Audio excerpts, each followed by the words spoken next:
Y ustedes deben manejarla así bien, bien, bien, bien, porque en el examen donde ustedes vayan en cualquier parte del mundo, siempre les van a preguntar pancreatitis. Porque pancreatitis es una enfermedad bien bacán porque tiene, alrededor de la pancreatitis tiene muchas complicaciones. Cuando una pancreatitis es mal llevada, tiene complicaciones a nivel renal, a nivel pulmonar, a nivel del sistema, todo la hemodinamia, digamos, el corazón va a fallar, el hígado va a fallar, el riñón, etcétera, ¿no?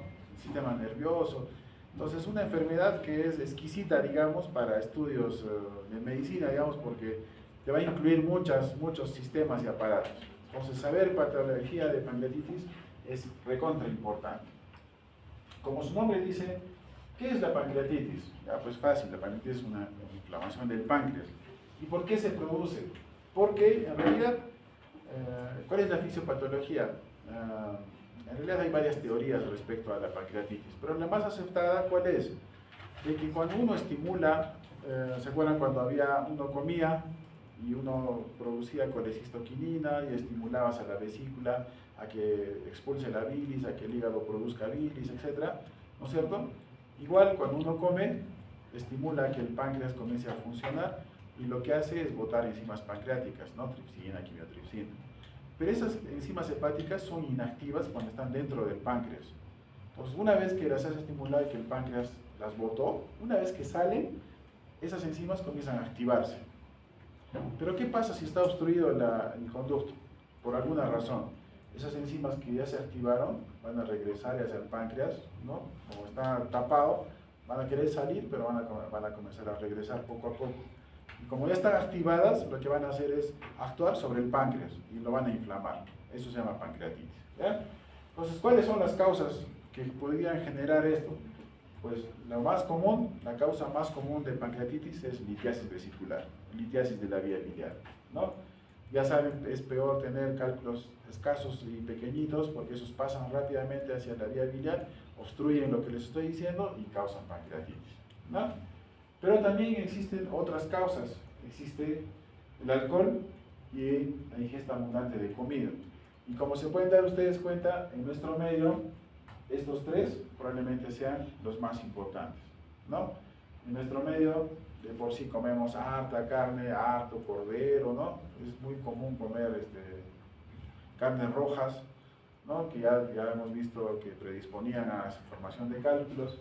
Encima que hay pues fiestas en todo el año, cada fin de mes, cada fin de semana hay una fiesta aquí, allá y más allá, y en las fiestas hay cargos y la gente come y toma como locos, ¿no? Entonces, esas tres causas que son las más comunes en nuestro medio son pues pan de cada día, entonces los casos de pancreatitis van a ser en realidad muy comunes, ¿no? Sin embargo, también hay otras causas traumáticas, ¿no? Alguna vez les comenté, por ejemplo, los choferes que manejan bus o camión, ¿cómo es su timón?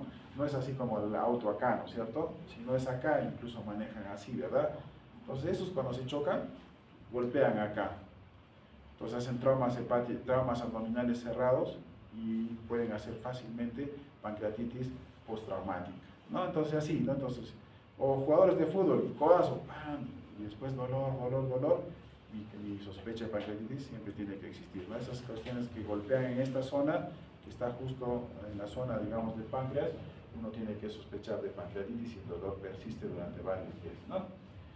Va a haber algunos procedimientos, ¿se acuerdan? ¿Cuál es la complicación más común de CEPRE? Es justamente pancreatitis. Entonces no se olviden que siempre a un paciente que le hacen endoscopía, papilotomía, CEPRE, siempre es una buena idea que a las 24 a 48 horas siempre pedir una amilasa y una lipasa de control, mucho más si el dolor está presente, ¿no? Si el paciente se queja de dolor, siempre pedirle amilasa y lipasa para diagnosticar.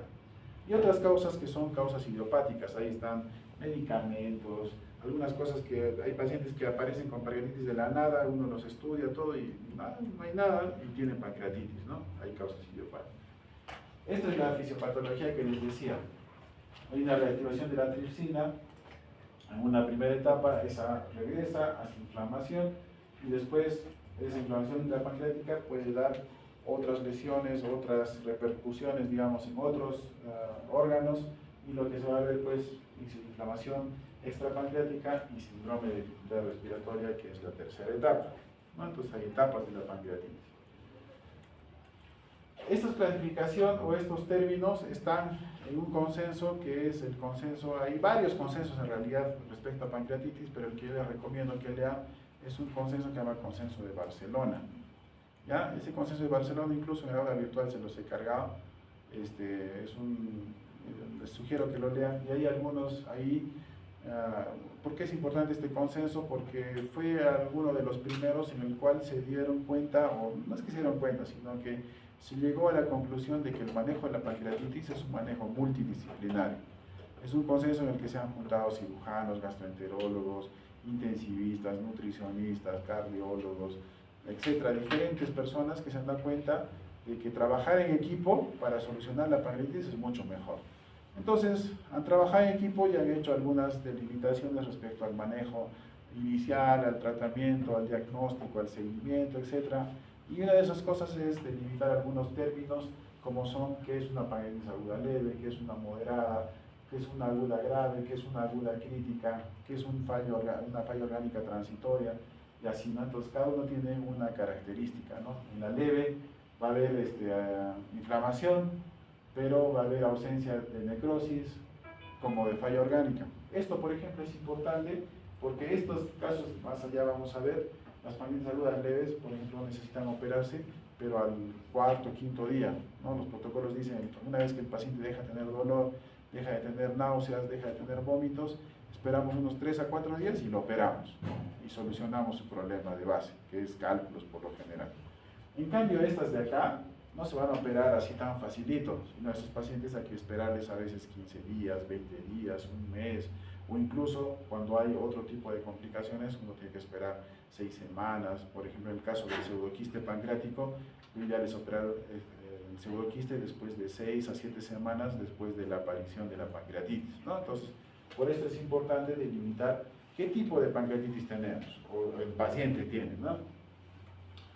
¿Cómo se van a dar la pancreatitis? Los signos y síntomas, ya sabemos, igual que todas las patologías de la vía biliar, dolor abdominal en hipocondrio derecho, epigastrio, el famoso dolor abdominal en cinturón.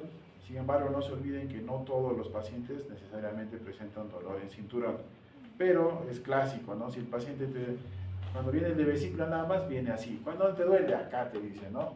Pero el de pancreatitis te va a hacer un clásico movimiento, que es hacer, me duele así, todo esto de acá, como esa imagen del cinturón, ¿no? Entonces, si el paciente te hace eso, ya sospechas al toque de que puede ser pancreatitis. Va a haber náuseas, vómitos, malestar, distensión abdominal, porque es común que los pacientes hagan ilio.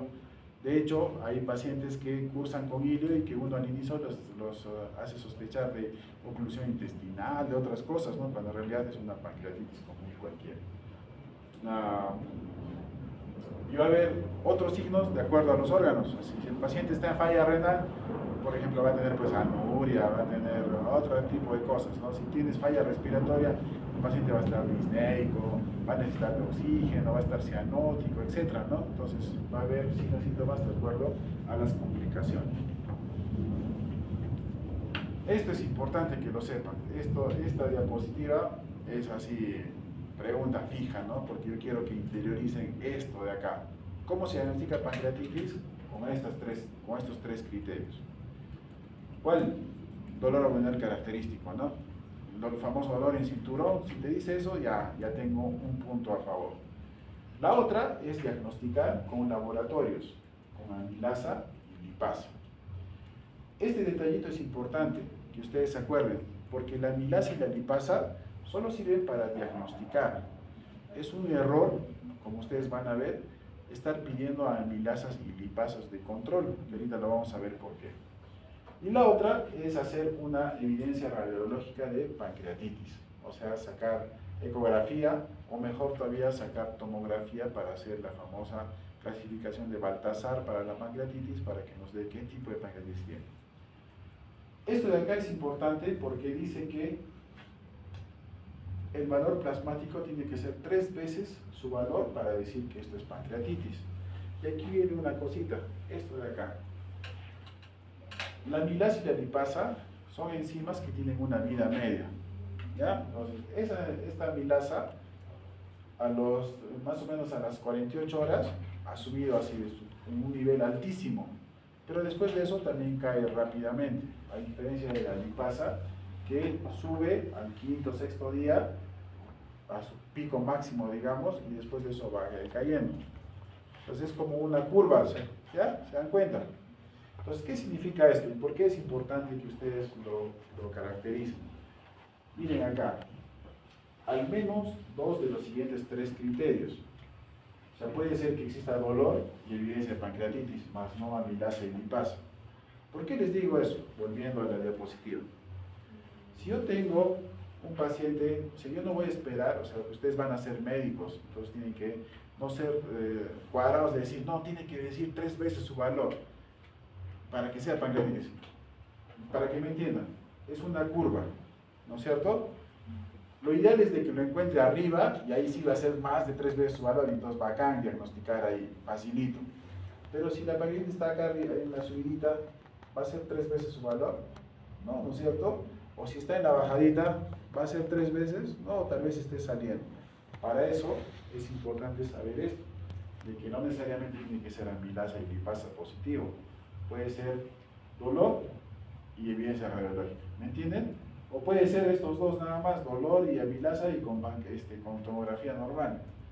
¿No? Entonces se dan cuenta de que se requiere al menos 2 de los siguientes 3 criterios. Entonces, más entendible, no se guíen porque simplemente tiene que haber amilasa y lipasa. No, el doctor dice que amilasa y lipasa para que sea positivo. No necesariamente.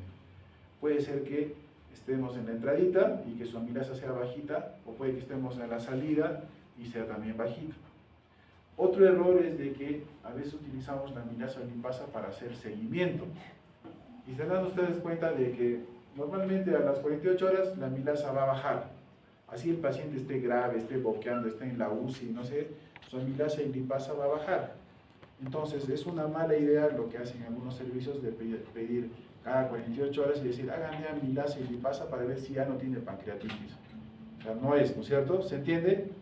Para diagnosticar está bien, pero después de eso no es un buen término utilizar amilasa y lipasa para hacer seguimientos, porque ustedes van a ver eso. No, ya bajó su amilasa, entonces ya no tiene pancreatitis, entonces ya lo pueden operar. Eso es falso, ¿no es cierto? ¿Se entiende? Entonces, esto es lo que pasa con la amilasa y la lipasa. Va a subir mucho a las 24 horas, digamos, va a estar en su pico máximo, después baja, o la lipasa a los 3 a 5 días va a estar en su pico máximo y de ahí baja. Otra cosa que les van a preguntar siempre es que la amilasa es menos específica que la lipasa. ¿Por qué? Porque la amilasa se produce en otros sitios que no son el páncreas. Entonces, les van a preguntar siempre cuáles son las causas de hiperamilasemia. O sea, no siempre en pancreatitis va a subir la amilasa, sino también en otras patologías. ¿Cuáles son? Lo más común, así como hay amilasa pancreática, también hay amilasa salival, ¿no es cierto? ¿No es cierto? La saliva y amilasa, que es la que comienza a destrozar la comida y comienza... Es como tu chicle, a ver, ¿alguna vez has dejado de masticar tu chicle y lo has dejado un buen tiempo en la boca? ¿Qué pasa con el chicle? Se comienza a volver así como moco, ¿no es cierto? Se comienza a disolver y después de eso lo quieres masticar y ya no lo destrozas porque ya no se puede. ¿Por qué? Porque la amilasa trabajó sobre eso, es una enzima, ¿no? Entonces, eso pasa. Entonces, si tú tienes una parotiditis, ¿va a subir la amilasa? Sí. Si tienes un absceso dentario, una inflamación en la zona, va a inflamar las glándulas y de por sí también va a subir la amilasa. Otras causas de hiperamilasemia, también a nivel del músculo también se produce amilasa. Entonces, si tú tienes a nivel del músculo del tubo digestivo, me refiero. Entonces, si tú tienes apendicitis, la amilasa va a subir. Si tienes una isquemia mesentérica, si tienes necrosis por una hernia estrangulada, necrosis, isquemia por una oclusión intestinal, también va a subir la amilasa. Entonces, si tienes un quiste de ovario a pedículo torcido, también va a subir la amilasa. Tienes un infarto agudo de miocardio, también va a subir la amilasa. Entonces hay otras causas de hiperamilasemia. En cambio, en el caso de la lipasa, el 98% se produce en el páncreas. Y bien es cierto, hay causas de hiperlipasemia, pero son bien raras. Entonces, por eso es de que la gente prefiere utilizar lipasa para el diagnóstico antes que amilasa. Aunque muchas veces la piden juntos, ¿no? ¿Han visto ustedes? Le pedimos amilasa y lipasa. pero tienen que saber ustedes que la que más nos va a servir, la que más es específica, digamos, para pancreatitis, es la lipasa, ¿ya? Entonces se entiende lo de la vida media, se entiende que no debemos pedirle amilasas y lipasas de control, porque es normal que a las 48 horas ya no haya amilasa, así el paciente esté grave, ¿no es cierto? El otro criterio era hacerle diagnóstico por imágenes, ¿no? Entonces se puede hacer radiografías simples, a veces le podemos hacer radiografías de abdomen, podemos hacer radiografías de tórax, en especial cuando sospechamos de complicaciones. Han visto de que en la tercera etapa las complicaciones más importantes son dificultad respiratoria. Entonces puede ser de que la radiografía de abdomen y de tórax nos ayude a ver atelectasias, derrame pleural y otras complicaciones, ¿no? Podemos utilizar ecografía abdominal, ¿no? Podemos utilizar endoscopía, ¿no? Tomografía y hacer colangioresonancia también. Lo ideal pues es hacer tomografía porque es la que más información nos va a dar acerca del páncreas, ¿no? Pero no es que sean necesarias hacerlas, o sea, no es de que a todos los pacientes con pancreatitis les voy a hacer de entradita. Normalmente esto se pide de acuerdo a la evolución y se va a pedir más o menos a las 48 horas después del ingreso, para definir ya qué tipo de tratamiento, qué voy a hacer, cómo voy a protocolizar a mi paciente, ¿no? Esto es importante para ver la famosa clasificación de Baltasar. Siempre les bromeo, pero de hecho es una cosa en la cual hacen caer también a los alumnos, es cuando les preguntan, ¿cómo es Baltasar 1, Baltasar 2, Baltasar 3? No es, ¿no es cierto? Baltasar es A, B, C, D, E, y esta clasificación la tienen que conocer así bien, porque esto les van a preguntar fijo. Si les preguntan algo de radiología en pancreatitis, les van a preguntar Baltasar. Entonces, Baltasar A tiene que ver con un páncreas normal, B es cuando hay un aumento del tamaño, una inflamación difusa, digamos. En el grado C ya hay alteraciones intrínsecas, como por ejemplo, aumentos de la densidad de la grasa peripancreática. En el tipo D ya hay colecciones líquidas únicas, mal definidas, y en el tipo E hay más de dos, ¿no? Por ejemplo, esta es una colección, si se ve el páncreas, todo aumentado de tamaño, porque normalmente es así, como se ven ustedes, como una lagartijita, digamos, como una coma. Este blanquito de acá es el páncreas. Pero después se pueden hacer colecciones intrapancreáticas. Entonces, conocer la clasificación de Baltasar va a ser importante. No se olviden Baltasar A, B, C, D, E. Una vez que hemos diagnosticado, ya saben, hay 3 criterios para el diagnóstico: criterios clínicos, criterios laboratoriales, o sea, amilasa y lipasa, y criterios imagenológicos. Lo más común, tomografía, ¿no es cierto? Una vez que hemos diagnosticado, recién va a venir otro paso, que es dar pronósticos de severidad. O sea, ¿a qué se refiere eso? ¿Se acuerdan que hablamos de que el manejo es multidisciplinar? Hay algunos pacientes que van a requerir, como unas pancreatitis leves, que estar solamente en sala normal, digamos, ¿no? Como también hay pacientes que, de acuerdo a su pronóstico de severidad, van a necesitar estar en UCI. O algunos pacientes incluso que tú los ves tan graves que vas a tener que hablar con la familia y le vas a decir, ¿sabe qué? Lo siento mucho, pero está muy, muy grave y su posibilidad de morir es altísima, ¿no? Entonces, para eso es el pronóstico de seguridad.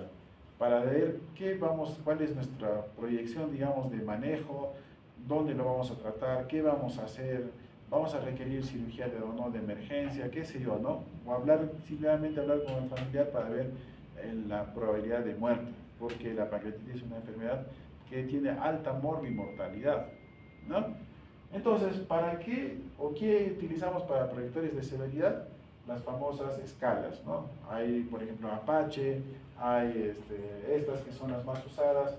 Se supone que esta score de BISAP es el que el protocolo dice que es el de elección, el más recomendado, digamos, el BISAP. Entonces ahí tiene varias cosas que son fácilmente manejables.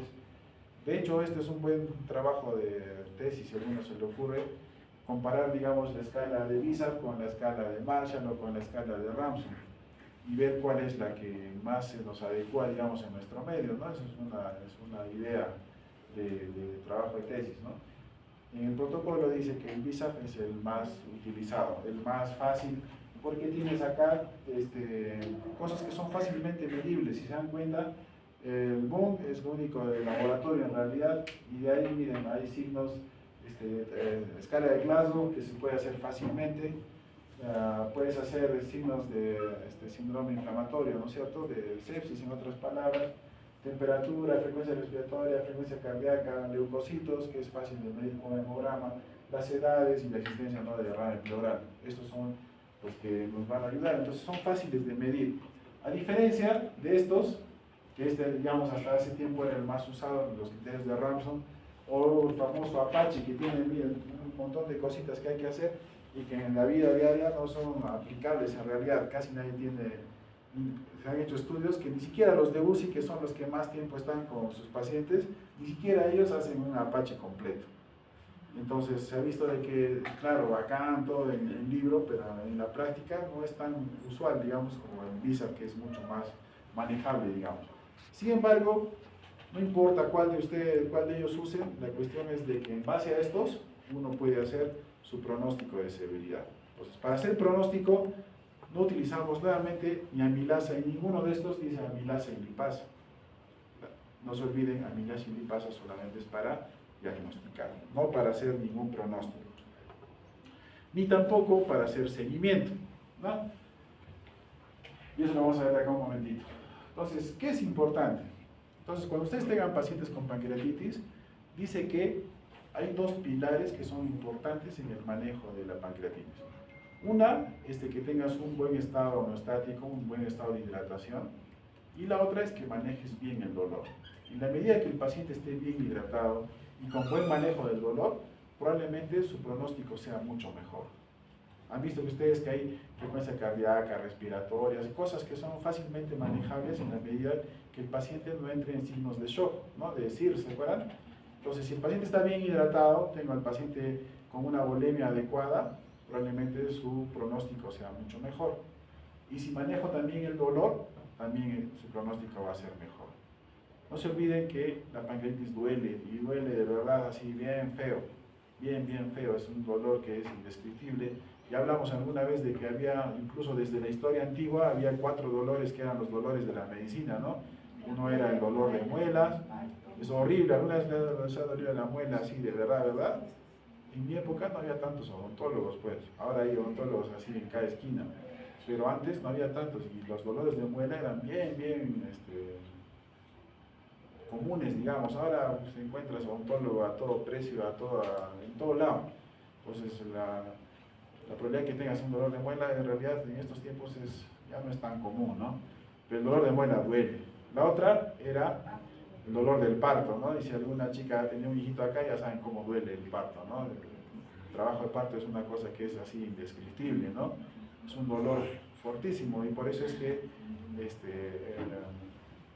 las mujeres llevan la maternidad o sienten la maternidad de una forma más intensa, digamos, que la paternidad, ¿no? Es más fácil ver un varón que abandona a sus hijos que una mujer que abandona a sus hijos.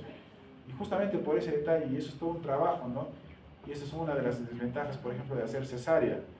Porque a veces en estos tiempos no quiero que me duela, y dan un salto a ese dolor, y ese apego que sienten por el hijo es mucho menor en las pacientes que han sido cesáreas que en las que han sido con parto normal, por ejemplo, ¿no? Duele como miércoles, pero esa sensación de dolor y de ver a tu hijo que nace de ti es una cosa, pues, indescriptible, ¿no? Pero bueno, el hecho es de que duele como miércoles. Prepárense, ¿no? La otra es litiasis de las vías urinarias, ¿no? Eso duele también. Es el clásico paciente, como ya hablamos alguna vez, en que tú le dices, entra, siéntate, se sienta, se para, se echa, por él se tira al suelo porque no encuentra una posición antálgica, ¿no? Porque duele mucho. Y la otra, pues, es la famosa pancreatitis. Esos son los 4 dolores de la medicina, ¿no? Entonces, el manejo del dolor es importante. Entonces, va a haber escalones para el manejo del dolor. Uno tiene que comenzar con fármacos que son, digamos, los que más analgésicos, digamos, como son el más utilizado, el paracetamol. Felizmente en nuestro medio ya hay ahora paracetamol endovenoso que tiene buen efecto analgésico. Uno puede utilizar incluso diclofenaco, hay presentaciones que han comenzado a llenar de diclofenaco endovenoso. Es bien peligroso poner el intramuscular por vía endovenosa, nunca se les ocurra. Y si se les ocurre, de hecho sí se puede. En oncología, por ejemplo, en una época había un manejo asociando metamizol con diclofenaco, Pero el diclofenaco, cuando utilizas la presentación intramuscular, lo puedes hacer en vía endovenosa, pero tienes que mezclar uno, por lo menos en unos 200 cc de cloruro, y pasarlo bien, bien lentito, durante unas 6 a 10 horas, dicen, ¿no? Entonces no se les ocurra pasar así en bolo un diclofenaco, porque van a generar una reacción, una inflamación de los vasos, ¿cómo se llama? Ya eso, ahí te me acuerdo. Entonces, eso es el riesgo de utilizar diclofenaco por vía endovenosa, ¿ya? Entonces, si lo van a utilizar, tienen que hacerlo bien diluido y bien lentito, con bomba de infusión. Y el resultado es espectacular, o sea, esa asociación metamizol-diclofenaco es muy, muy buena, pero hay que manejarlo con mucho cuidado, ¿ya? Después de eso vas pasando a otros, ¿no? Al uso de opioides, por ejemplo, codeína. Después de eso, si es que sigue doliendo más fuerte, pasas a otros de alta potencia como son morfina, y de ahí ya pasas a otros como son fentanilo y otros, ¿no? Petidina, morfina, ya en dosis más altas, etc. Acá, por ejemplo, hay trabajos que muestran que el tramadol, que es un opioide que está en este grupo, hay que tener mucho cuidado con usarlo en pancreatitis, porque el tramadol en especial causa una contracción del esfínter de Oddi, hace como espasmos del esfínter de Oddi. Entonces entenderán que si de por sí ya está obstruido y yo le hago un espasmo al esfínter de Oddi, ¿qué va a pasar? Voy a empeorar aún más, ¿no es cierto? Entonces el tramadol, algunos trabajos dicen que hay que tener mucho cuidado en utilizarlo, ¿ya? Pero la idea, como ustedes se dan cuenta, de que el manejo del dolor va a ser de acuerdo a la intensidad del dolor, desde las cosas más bajitas hasta las cosas más fuertes. Entonces, ¿qué nos hace entender esto? Que esto lo puedo utilizar en la sala de medicina, en la emergencia, pero petidina y esas cosas no las puedo utilizar ahí porque esos generan depresión respiratoria y otras cosas y hay que dosarlos de una forma adecuada. Pues probablemente estos pacientes que están en este tercer o cuarto escalón estén en cuidados intermedios, cuidados intensivos, ¿no? Probablemente. Esto también es importante, la nutrición en pancreatitis. Antes se pensaba de que a los pacientes con pancreatitis no había que darles comida. Ahora no, la cosa ha cambiado. ¿Y se acuerdan cuando hablamos de la sonda nasoyeyunal, que era para nutrición? Justamente fue algo que ayudó indirectamente a este cambio en esta situación. Porque antes que haya sonda nasoyeyunal, lo que hacían es utilizar sonda nasogástrica. Y la gente decía, no, como no hay que estimular al páncreas, le voy a poner una sonda nasogástrica que como es larga, va a entrar hasta el yeyuno y le voy a dar nutrición para que no estimule al páncreas a que funcione y esté produciendo y esté inflamándose más. Pero ¿qué se dieron cuenta? Lo que les dije en un momento, que la sonda nasogástrica tenía memoria y que con el tiempo se iba retrocediendo y a veces la encontraban enrollada en el estómago. Entonces aparentemente a ese paciente con pancreatitis le estaban dando nutrición hasta el yeyuno cuando en realidad solamente estaba en el estómago. Y se dieron cuenta de que como le daba al estómago y no pasaba nada con la pancreatitis, este esquema cambió. Y ahí salió la famosa sonda nasoyeyunal para algunos casos. La cuestión es de que ustedes ven de que las pancreatitis agudas leves, la nutrición debe iniciarse a las 24 a 48 horas cuando el paciente ya está sin dolor, sin náuseas, sin vómitos, y el tipo de alimentación es una dieta sólida, ¿no? ¿Se acuerdan que ese concepto de dieta líquida, de que puro agüita, puro matecito ha cambiado porque no es un buen alimento, ¿no? Se debe dar dietas sólidas, bajas en grasas, rica en carbohidratos, en proteínas, ¿no? Más que en grasas, ¿no? En las moderadas es preferible la vía oral, ¿no? Pero se recomienda iniciar nutrición enteral con sonda nasoyeyunal. Entonces ahí sí, en las pancreatitis agudas moderadas, como no queremos estimular más al páncreas, le podemos hacer un puente y lo que hacemos es utilizar la sonda nasoyeyunal. Entonces cuando se dieron cuenta que la nasogástrica era una mala idea, descubrieron o digamos, diseñaron pues la sonda nasoyeyunal, que ya saben ustedes es una sonda que es de otro material para comenzar, que no tiene tanta memoria y que en la puntita tiene un peso. A veces le ponen, incluso cuando lo colocas, hay una forma de, tienen como una silicona que se inyecta a través de un conductito y la silicona se rellena en la punta y le da un pesito para adelante. O algunas tienen una varita como de metal que hacen que la puntita siempre esté para abajo y como si fuera una pastillita, el movimiento peristáltico lo está llevando para abajo y no está haciendo que regrese. Pues esa idea de que sucedía con la zona nasogástrica no suceda en este caso con la zona nasoyeyunal. Entonces, en las moderadas, por ejemplo, se recomienda utilizar sonda nasoyeyunal con nutrición enteral. En las graves se puede utilizar sonda nasoyeyunal, pero también podemos utilizar a través de infusión, o sea, nutrición parenteral, ¿no? Entonces, como se dan cuenta, la idea de nutrición ha cambiado. Por eso es importante lo que les decía, delimitar cuáles son leves, cuáles son moderadas, cuáles son severas, y para eso es importante los predictores de severidad, ¿no? Para, según eso, darle o no nutrición a un paciente. Igual, antibióticos. Los antibióticos no se recomiendan en pancreatitis, a no ser que tú encuentres que existe otro foco que pueda hacer que se complique el páncreas y que se pueda contaminar el páncreas. O sea, por ejemplo, si yo tengo colangitis, yo descubro y veo que es una coleocolitiasis, tiene ictericia, dolor, fiebre, todo eso, y tiene pancreatitis, obviamente en ese caso sí le tengo que dar antibiótico por la colangitis. Pero si el paciente es como les decía, un traumático, ¿no? Golpea, le duele, no hay otra causa, no hay nada más que el antecedente de traumatismo y uno le hace la lipasa, amilasa y sale alto, en ese paciente, por ejemplo, no necesito ponerle antibiótico porque no hay un foco de infección, a diferencia de los otros casos. Entonces, de por sí, el uso de profilaxis antibiótica no se recomienda y solamente se va a dar cuando evidenciemos de alguna manera una infección en otro lado. Pues hay varias formas de documentar. Por ejemplo, hay a través de punciones con aguja, ¿no? Entonces el radiólogo intervencionista hace una punción, llega hasta el páncreas por vía ecográfica o tomográfica, aspira la colección, aspira o toma una muestra del tejido pancreático y eso lo mandan al cultivo, y si evidencian que sí está infectado, en ese caso sí hay que dar antibiótico, ¿no? Entonces así. Es un manejo multidisciplinario, el radiólogo, el infectólogo, etc.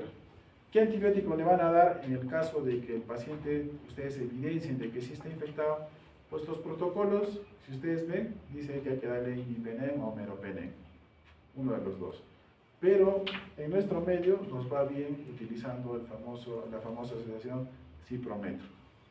Entonces, probablemente ustedes cuando tengan una pancreatitis en vuestro pueblo, no encuentren ni imipenem ni meropenem, porque son de uso hospitalario, pero sí van a encontrar ciprometro. Entonces pueden utilizar el esquema de ciprometro por vía endovenosa. Igual, en este caso se puede subir el cipro ya no solamente 200, sino hasta 400 miligramos cada 12 horas, asociado a metronidazol 500 miligramos cada 8 horas endovenoso. ¿Ya? Entonces, buena hidratación y buen analgésico, iniciar nutrición cuando, de acuerdo a cada paciente, e iniciar antibiótico cuando tenemos un fundamento de que existe un foco séptico. Si no, no le den antibiótico. Porque si ustedes le dan antibiótico de entrada, están matando pasos para cuando de verdad necesitemos antibiótico, cuando el páncreas sí necesite requerir un tratamiento, ¿no? Entonces, no adelantemos. Esto es importante porque el tratamiento quirúrgico se va a dar no en todos los pacientes, va a depender. Por ejemplo, en las severas, la colecistectomía debe diferirse, digamos, hasta cuando el cuadro sistémico inflamatorio haya mejorado, esté resuelto. En cambio, en las no severas se puede hacer, más o menos se recomienda entre el cuarto al quinto día de la cirugía, previa al alta. Entonces va a depender de esto. Entonces, ¿cuándo hacer? ¿Cuándo decir, sí tiene cirugía y cuándo decir, no, tiene que esperar? Entonces ahí viene otro grupo, de laboratorios que sirven para hacer seguimiento. ¿Se acuerdan eso que les dije al inicio, que era un error pedir amilasa y lipasas de control? Porque no tiene sentido. Para eso, para que tú digas, esta pancreatitis está mejor o está peor, hay otro tipo de laboratorios que son los reactantes de fase aguda. ¿Y quiénes están ahí? Por ejemplo, DHL, ¿dónde está esto? No está acá. Ya, pero se los menciono. ¿Quiénes son los que van a servir para seguimiento? Por ejemplo, PCR, pero no PCR positivo o negativo, eso se llama PCR cualitativa, ¿no es cierto? En este caso tienen que pedir PCR cuantitativa. Y estos exámenes se piden cada 48 a 72 horas. O sea, tú le pides PCR hoy día, en 48 horas le pides otro PCR, otras 48 horas otro PCR, así, ¿no? Entonces, si tú ves que el PCR está disminuyendo, significa que la inflamación está bajando. Entonces, de ahí no tengo nada que hacer. Pero si tú ves que el PCR comienza a subir, significa que el paciente está desmejorando y probablemente su evolución clínica también se esté de la mano con ese empeoramiento, digamos, del PCR, ¿no? Esa elevación que va a haber. Entonces, el PCR es una buena, pero también existen otros como son DHL cuantitativo. Doctor, ¿y el PCR no sería específico? Porque tal vez no podemos... Claro, es que de ahí va de la mano justo lo que les decía, la evolución del paciente. Claro, el PCR no es algo específico, pero sí nos va a dar información de que la reacción inflamatoria está empeorando. A más PCR, más inflamación, ¿no es cierto? Otra vez puede ser confundirse con cuadros virales. Es que es bien difícil en realidad que uno tenga pancreatitis y que tengas, no sé, pues, justo tengas la mala suerte de que estés, no sé, con influenza, ¿no? O con diarrea, que también va a subir el PCR, ¿no? No, apendicitis, o sea, todo puede pasar, es cierto, pero es bien difícil, ¿no? Por eso es importante, lo que siempre les han dicho, que los exámenes auxiliares son auxiliares, lo que te va a definir a ti es la clínica. Entonces no les estoy diciendo que con eso solamente PCR y punto, y con eso nada más, sino que ustedes tienen que ver cómo está yendo el paciente. A la vista el paciente va a comenzar a desaturar, va a hacer fiebre, va a tener más dolor, va a ser más íleo, va a hacer signos de sepsis, etc., ¿no? Y junto a eso el PCR. Pero también existen otros, DHL cuantitativa, calcio iónico, calcio procalcitonina, interleuquina 6 y así varios más. Pero como se dan cuenta, ahora que estamos terminando, es que va a haber laboratorios que sirven para diagnosticar amilasa y lipasa, otros que son para hacer pronóstico, que van a estar ahí el perfil hepático, la glucosa, etcétera, etcétera, junto a otros criterios clínicos como han visto ustedes en el VISA, el hemograma y todos esos, y otros que van a servir para hacer seguimiento, para decir, este paciente está mejor, está peor, este paciente se opera, no se opera, que son los de seguimiento, que son los reactantes de fase aguda, que son el PCR, DHL, ¿no? Procalcitonina, que son los más usados. Entonces, en base a eso, este es un cuadrito donde se resume todo lo que les he dicho respecto al diagnóstico, a los predictores de severidad, al manejo del dolor y a la hidratación, el rol de las imágenes, ¿no? A la tomografía cuando está indicada en las primeras 72 horas, hacer la clasificación de Baltasar, hacer un uso racional de antibióticos, hacer la nutrición en pancreatitis de acuerdo a la severidad de la pancreatitis, desde iniciar muy precozmente hasta algunas retrasar y darles otro tipo de nutrición que es nutrición parenteral, nutrición enteral a través de zona nasobiliar. Esta es otra cosa, la CEPRE, ¿no? ¿Se acuerdan que si bien es cierto, un paciente que está grave, digamos, a veces no va a poder entrar a una cirugía, pero sí puede hacerse una CEPRE? ¿Por qué? Porque como han visto ustedes, la causa más común de pancreatitis es cálculos en la vía biliar y la CEPRE te ayuda. Entonces, por ejemplo, la CEPRE en la leve no está indicada, hay que esperar, pero en las que son con colangitis, con signos de colangitis, lo que hablábamos hace un rato, ¿no? Tienes colangitis, entonces ahí sí tienes que hacer una CEPRE precoz, porque algo está tapando. O sea, si tú tienes pancreatitis y encima estás histérico, algo está obstruyendo, ¿no? O en la severa, ¿no? Igual. ¿Y cuándo hay que esperar para la colestectomía? En realidad, lo que hablamos al final va a depender también igual si es una leve, si es una severa y si tiene algunas otras complicaciones. Este es un cuadrito que menciona todas las complicaciones que puede haber en pancreatitis, ¿no? Lo que les decía al inicio, puede haber desde insuficiencia renal aguda, shock, disfunción multiorgánica, sepsis, CID, hiperglicemias, hipocalcemias, hemorragias gastrointestinales, encefalopatías pancreáticas. Se dan cuenta de que existen muchas complicaciones, por eso es de que es un tema exquisito para estudiar, digamos, ¿no? ¿Cuáles son las complicaciones? Desde las complicaciones agudas, que son muerte, porque es una enfermedad con alta mortalidad, hasta complicaciones que pueden ser complicaciones intermedias y complicaciones tardías.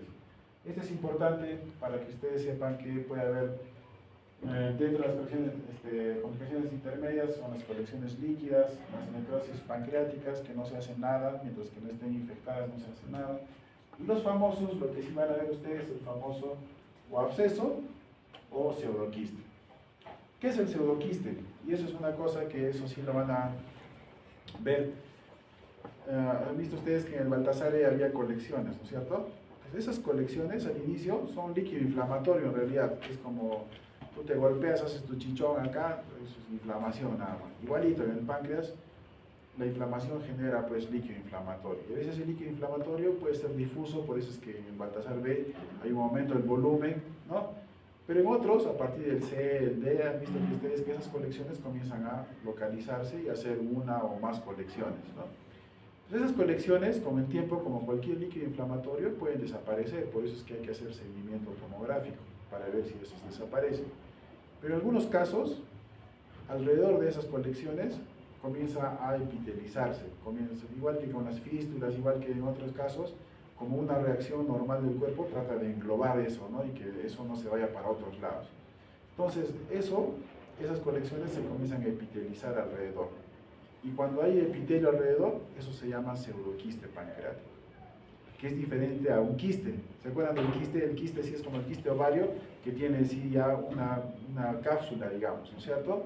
Tiene capas, ¿no? Ya no solamente un epitelio, sino tiene capas, ¿no es cierto? Que generan como una bolsita. En cambio, el pseudoquiste no es una bolsita en realidad, sino simplemente es el tejido pancreático que ha reaccionado y que epiteliza alrededor. Entonces, eso es lo que más van a ver ustedes, el pseudoquiste pancreático. Entonces, por ejemplo, el pseudoquiste pancreático se diagnostica por tomografía. Y si les preguntan cuándo hay que operar el pseudoquiste pancreático, normalmente se opera a la 6ª a 7ª semana. Excepto en algunos casos como son que el pseudoquiste se haya infectado, que el pseudoquiste sea tan grande que esté causando oclusión, porque a veces pasa eso, que es tan grande, que como el estómago está por delante o el colon está por ahí al costado, crece tanto que los comprime extrínsecamente y el paciente tiene síntomas de oclusión o síntomas de como un síndrome pilórico cuando ajusta el estómago. Entonces, en esos casos, lo que hay que hacer es operar al pseudoquiste. O que el pseudoquiste comience a sangrar, o que el pseudoquiste se sobreinfecte y haga un absceso pancreático. Solamente en esos casos se opera. Si no, el pseudoquiste se espera 6 semanas para poder ser operado. ¿Ya? ¿Cuáles son otras complicaciones? Las fístulas gastrointestinales, las disrupciones del conducto pancreático, hemorragias, trombosis del sistema venoso y ascitis pancreática. ¿Ya? Entonces, eso es pancreatitis. No se olviden, lean el consenso de Barcelona, que es, hay un consenso que es el completito, que es como 150 hojas, pero hay un compendio de ese consenso que es como 20 hojitas nomás, donde está así bien puntual. Ese consenso del compendio, por lo menos leanlo, porque va a ser de mucha ayuda para que ustedes comprendan el manejo de la pancreatitis. Todo lo que hemos hablado, ¿no? Pero un poquito más específico, digamos. ¿Ya? Entonces, chicos, nos vemos el próximo lunes para avanzar y te voy a mandar ahora porque las 2 últimas semanas de noviembre tienen que hacer la exposición. Ya, en realidad no nos falta ya mucho por hacer, nos falta hacer vaso y cirugía bariátrica y las exposiciones y después de eso le damos el examen en la primera semana de diciembre, ¿no? Esas aún lo podemos postergar, ¿no, doctor? ¿O no? Por mí, no hay problema.